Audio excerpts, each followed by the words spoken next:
Thank you very much. I am delighted to be back in Hungary, and thank you very much for the invitation. I'm honored to be here. You mentioned it's not a topic change, but my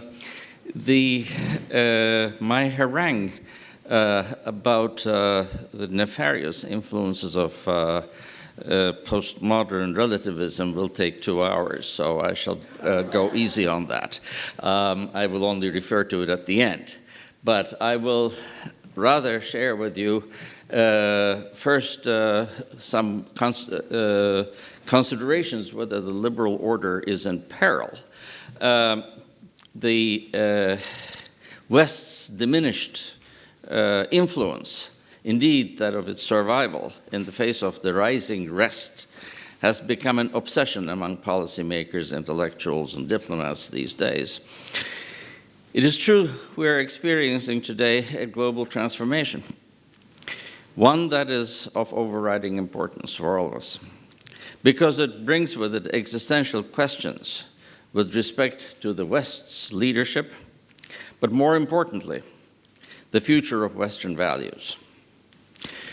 Significant transformations over the last 2 centuries were essentially improvements on the global order formulated, disseminated, and imposed on other parts of the world by the West.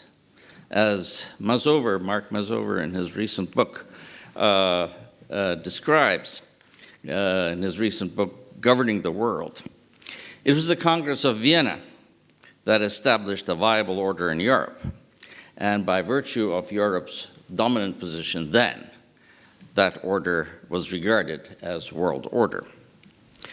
Kissinger, in his recent World Restored, too conveys the global import of the Eurocentric universe in the 19th century. It also emphasizes the significance of European architecture designed at the Congress of Vienna as a means to achieve, he says, world restored, not transformed, and one which effectively anticipated the contemporary idea of collective security. The 2 momentous changes, as we see afterwards, the rather ineffectual Treaty of Versailles and the League of Nations that ended the First World War, again restored a status quo ante to a certain degree in Europe.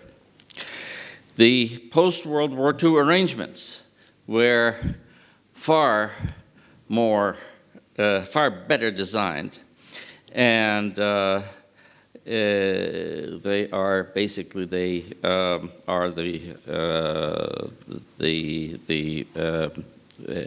parts of the architecture that we are living in now. The more fundamental transformation in the world order following the demise of the Soviet Union, as Philippe just mentioned, also resulted in the establishment of or reinforcement of the supremacy of the West.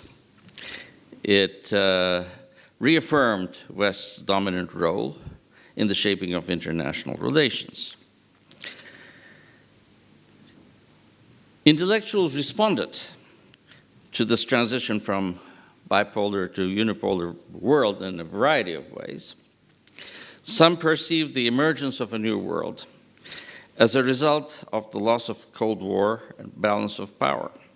Others attempted to rise to the challenge of this loss by attempting to make proposals for a new world order. Yet others scoffed at this idea that there was going to be a new world order. For many, the West's hegemony had simply been reinforced. There were, let me just skip a little bit because time is short. Other political scientists looked at the kinds of conflicts that might arise in the world after the great power rivalry was resolved in favor of the West. Huntington, as you mentioned, predicted the clash of civilizations. Fukuyama claimed the end of history, but he also corrected himself shortly after that. Yet in hindsight, Huntington seems to have diagnosed an important fault line.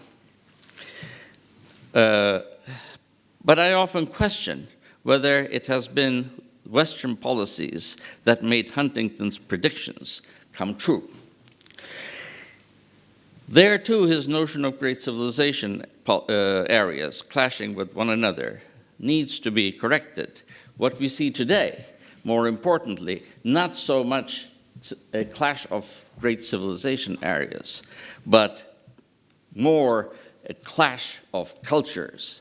A fragmented Middle East is an example of this. There's a widely shared perception that there's an imminent shift in the global political order now. This fundamental transformation taking place now weighs heavily on our soul and mind in the West than other changes that I just summarized. For the first time since the beginning of the European colonial expansion, there is a reversal of Western global influence and the West's ability to project its power globally. The angst about the weakening West has given rise to a contemporary intellectual version of millennial thinking.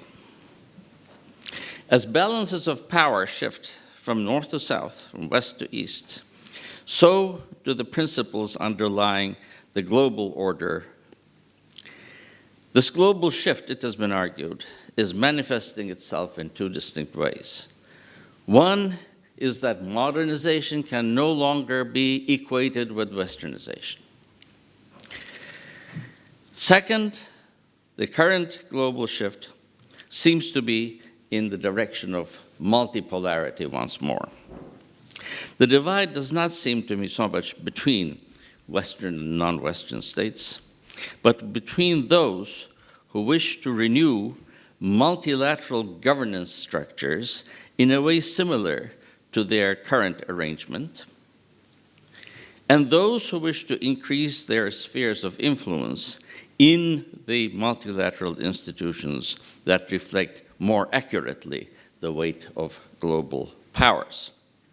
A significant question that we face now is whether emerging powers have the vision and capacity to match their desire to be at the helm with a will to steer towards a sustainable world. That remains a question. That's part of our fear. If emerging countries such as Brazil, Russia, India, China, South Africa, and Turkey want to contest for a seat at the table of major players, what kind of an international order will they help to create? The opposing arguments offered in two recent books reflect the dilemma one faces in contemplating the future of the liberal order. The rule-based liberal order, claims John Eikenberry in his Liberal Leviathan, can accommodate the rising powers with different political traditions from that of the West. Moreover, the liberal order was likely to be adopted or adapted by the rising powers because it is the only system that will ensure their orderly participation in global markets.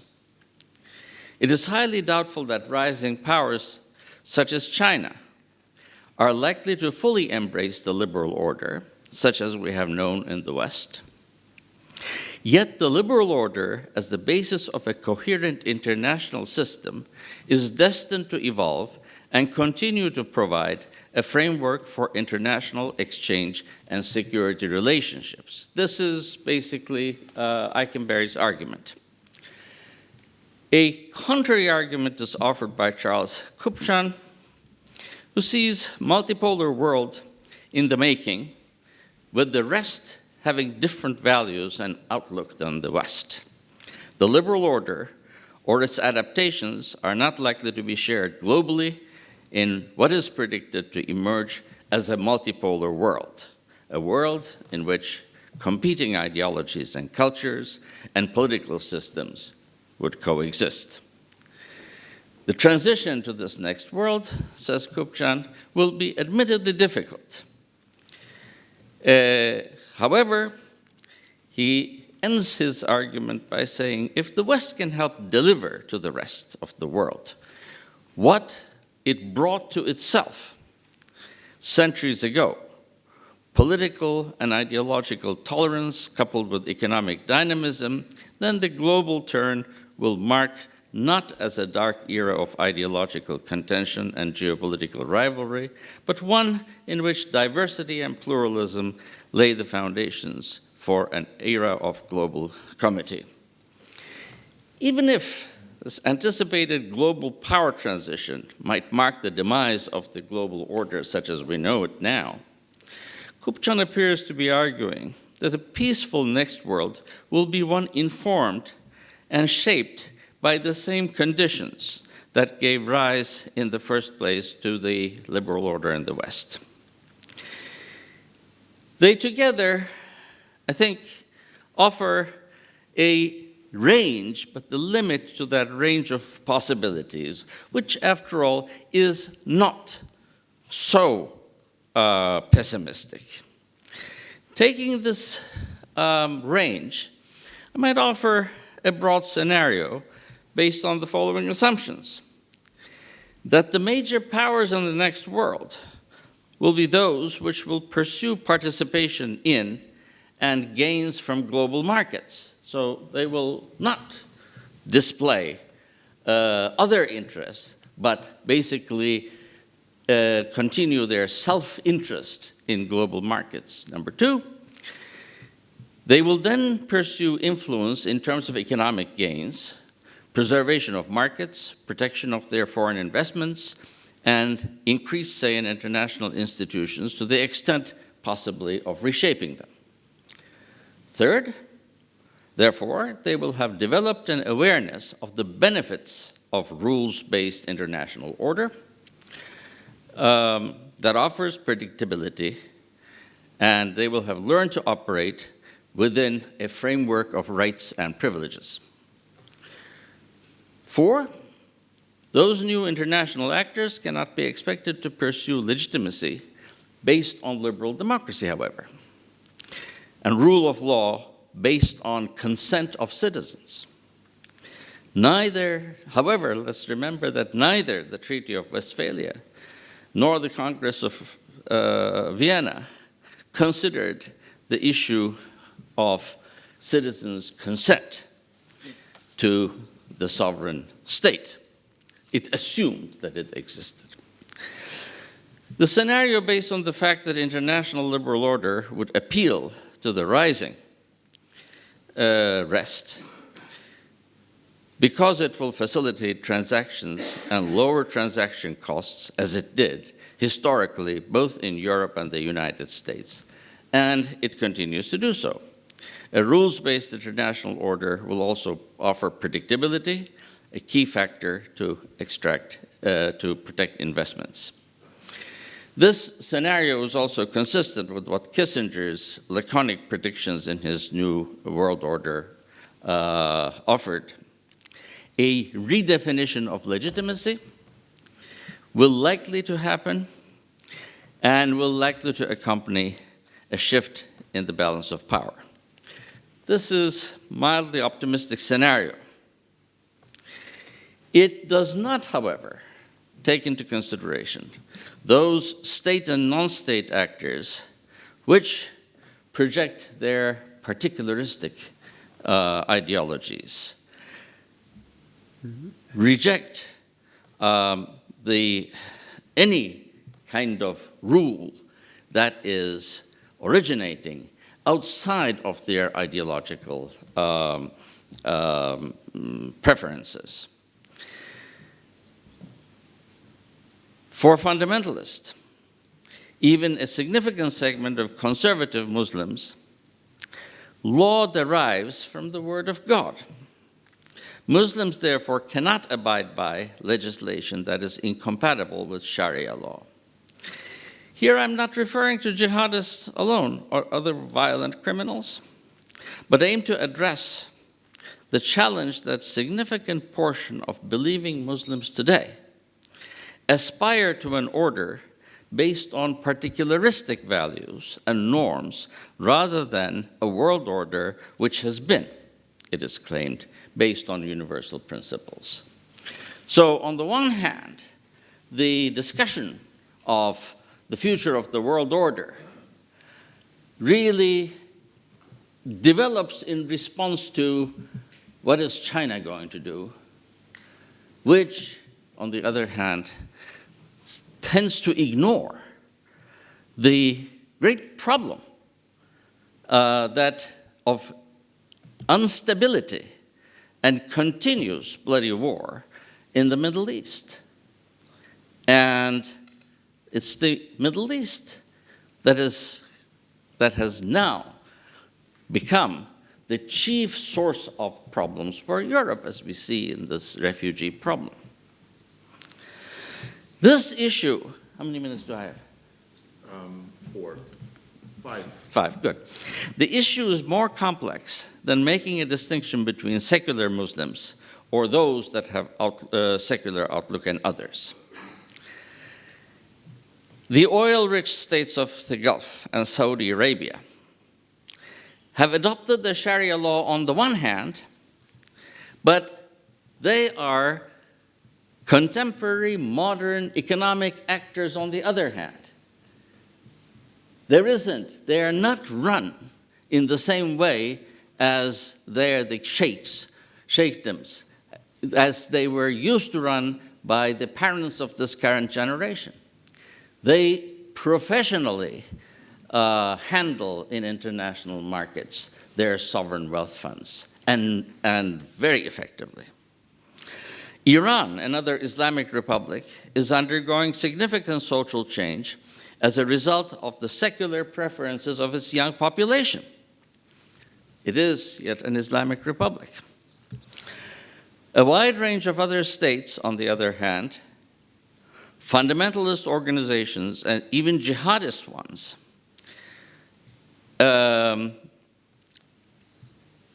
go against this liberal order and any kind of universality, despite the fact that they claim they have secular constitutions. The current flux in the Muslim world reflects the difficulty of imagining the broad stretch from Sahara to Afghanistan integrated into the world order.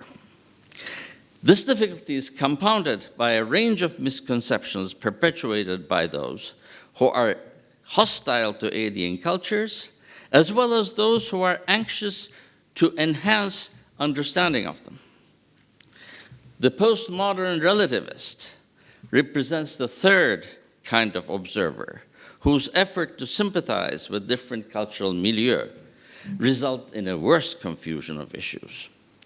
The interpretation of East European experience, as noted, was a case in point, that the interpreters, a large section of interpreters in Europe, particularly those policymakers in the Commission, thought that what happened, the spontaneous movement against the Soviet rule in Eastern Europe and rising up of the people, was a universal phenomenon of civil society.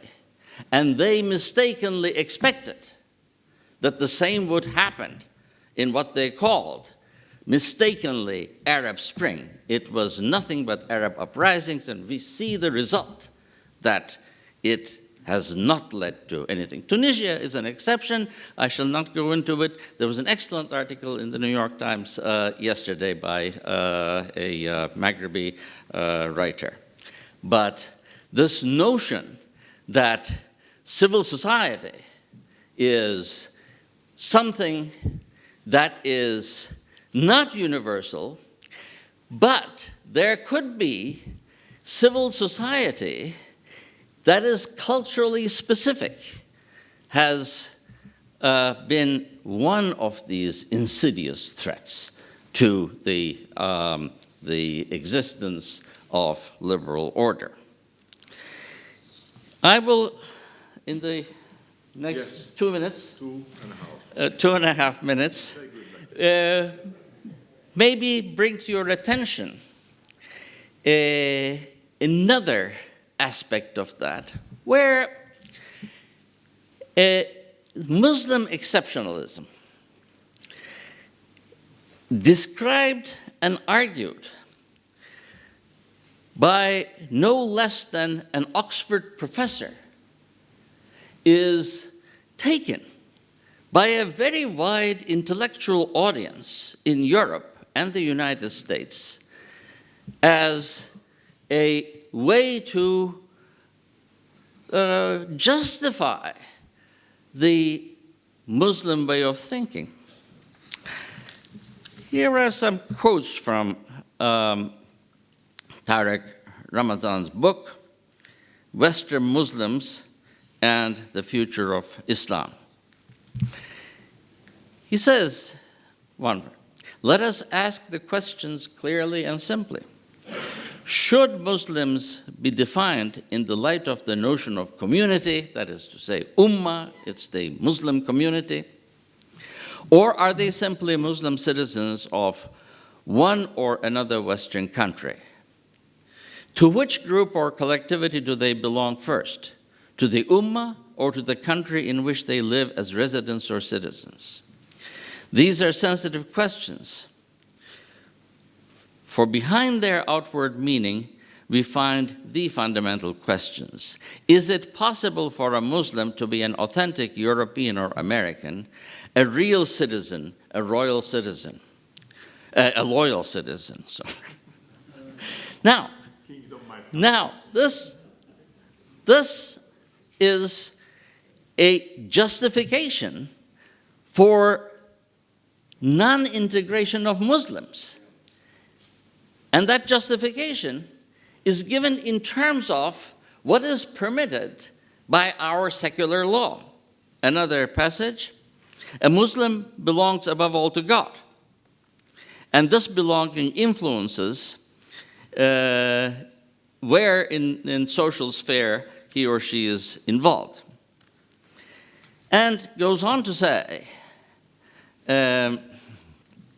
in Muslims as citizens must make choices and find their way in the Western environment. They are separate and they must continue to cherish their separation, cherish their specificity in the West. Within the vast range of what is permitted and in these societies, they must decide as Muslims what they may do in conscience and what they should avoid. In Western legislation, more is permitted than imposed. Nevertheless, it may happen that citizenship leads to some to come up against or feel a serious tension between their faith and conscience. Then use, he says, a conscience clause that allows them to state that certain actions and behaviors are against their faith. In other words, you cannot, as a citizen of a country, if you are a Muslim, get in the armed forces. If you're drafted in those armed forces, you cannot kill another Muslim. And we all remember what happened in Fort Hood in Texas. But our wonderful postmodernists completely ignore the problems that this kind of relativism ends up. Is it all impossible? Is the Muslim world going to continue in this rather pessimistic and depressing way of separating itself from universal civilization. Well, this clash is going to continue for a while politically. I do not see a way out in the Middle East.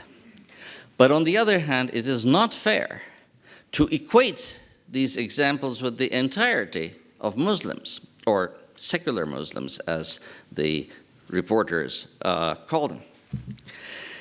I think, actually, some sort of an external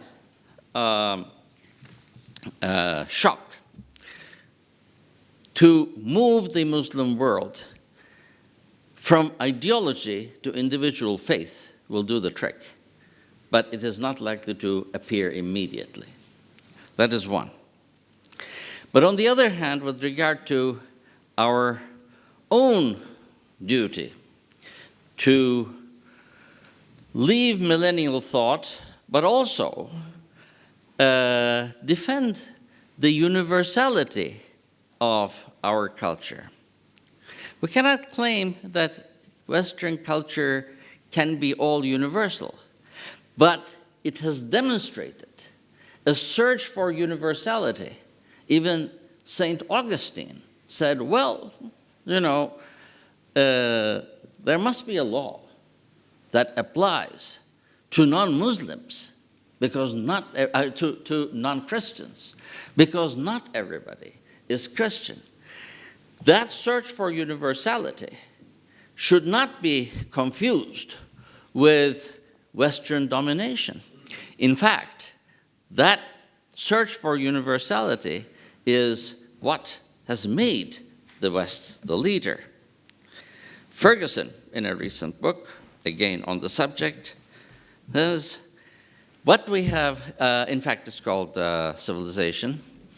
Ferguson says, the problem with our angst now is that we lack in the West courage and resolution, and we lack faith in our civilization. That has to be restored. Thank you.